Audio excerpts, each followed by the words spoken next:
विपස්සना है वही जो हम जो भी देखते हैं, बाहरी चीज देखते हैं तो वो हो गया देखना, लेकिन जो भीतर में जो देख रहे हैं देख के साक्षी भाव से देख रहे हैं, जैसे संवेदना जो संवेदना भीतर हम देख रहे हैं और उसको साक्षी भाव से देखें, दृष्टा भाव से समझे ना, दृष्टा भाव वही हुआ विशेष रूप से देखना। अपने शरीर के अंदर जो भी हो रहा है, अति गर्म लगे ठंडा लगे जो भी लगे, लगता है कि करंट मार रहा है पैर में, वो भी दृष्टे भाव से देखें। बहुत लग रहा है होगा बस खत्म, यही विपස්සना विशेष रूप से देखना।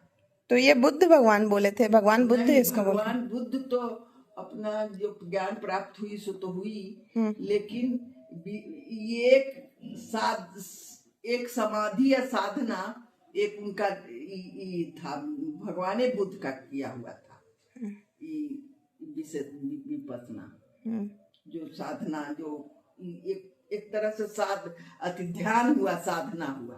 तो लोग नए ये मान लिए सेंटर पे नहीं जा पाए तो क्या घर पे भी प्रैक्टिस कर सकते हैं इसको? सेंटर पर साल में एक बार जरूर करना है, सेंटर पर जब नए हैं तब तक। अब हमारा तो अब सोच कर भी नहीं जा सकते हैं, अवस्था है, लेकिन जो कम उम्र के हैं, नए हैं और उनको आगे बढ़ना है तो एक साल में एक बार शाम और सुबह नियमित करना है।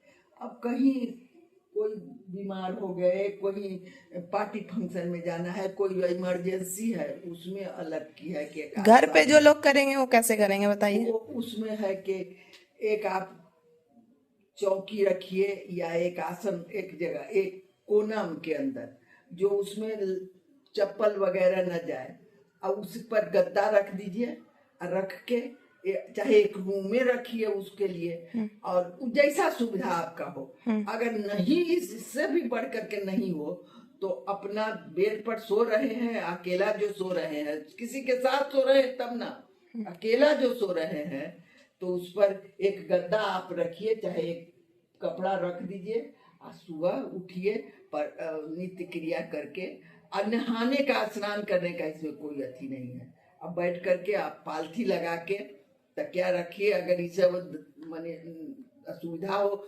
सुख पूर्वक जो हो वही करके, उसके बाद सुख पूर्वक जब कीजिएगा, जब तकिया रख के चाहे कुछ करके आप पालथी मार के बैठिएगा जिस आसन पर, उस आसन को अगर कोशिश कीजिए कि भरपूर कोशिश कीजिए कि बदलना नहीं, चाहे जितना भी हमको तकलीफ हो। वही हुआ अधिष्ठान।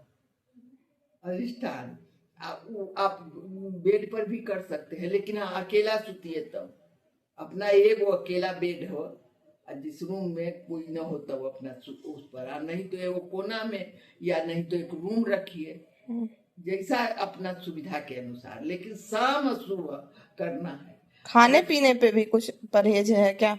नहीं, खाने पीने कुछ भी खा सकते हैं उसमें, प्याज लहसुन और मांसाहारी ये सब कुछ सेंटर पर आपको प्याज लहसुन न मिलेगा। अच्छा। लेकिन घर में आकर के आप कर सकते हैं। और ऐसा है जो आप नॉनवेज खाने वाले लोग नहीं, वो सब उनका चीज नहीं खाना, नॉनवेज खाने वाले वहाँ तो कम से कम नहीं खाना है, घर में आके खाइए। अब वहाँ 10 दिन जो नियम है कि 4:30 में उठना, वहाँ का नियम जो है तो बता रहे हैं कि 4:30 बजे घंटी बजेगी, उठना होगा। बेड एक तो सिंगल रूम मिलेगा या 2 आदमी का रूम, 2 सीट मिलेगा अलग अलग, और उसमें 4 बजे उठ जाइए। 4 बजे उठ के 4:30 तक तैयार होके धम्मा हॉल में पहुंच जाइए। आपको जो सीट मिलेगा वही सीट रोज डेली आप एक निशानी रखिए, उसी पर बैठना है, दूसरे सीट पर, दूसरे का सीट पर नहीं, उसी सीट पर, आगे मिले पीछे मिले जैसा भी वो लोग डायरेक्शन देंगे उसी अनुसार आपको बैठना होगा। और उसमें आप 1 घंटा सवेरे सवेरे 2-3 घंटा बैठना होगा, 2-3 घंटा। तो उसमें आप गो पैर बदल सकते हैं। चैंटिंग होता है इनका, सत्यनारायण गोयनका का। लेकिन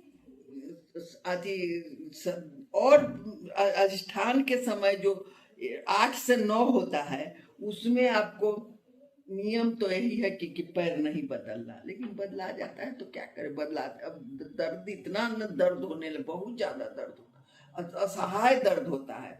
एक इसका कारण है कि जितना जो ईर्षा द्वेष का जो विकार है ना, और जो ध्यान पर आप जो संवेदना देख रहे हैं, संवेदना जो देखिएगा उस दृष्टा भाव से देखिएगा, और जो पहले का जो भी आपको विकार जो है, जो कर्म है, उन वही निकलता है साक्षी भाव से देखने से, कम होता है।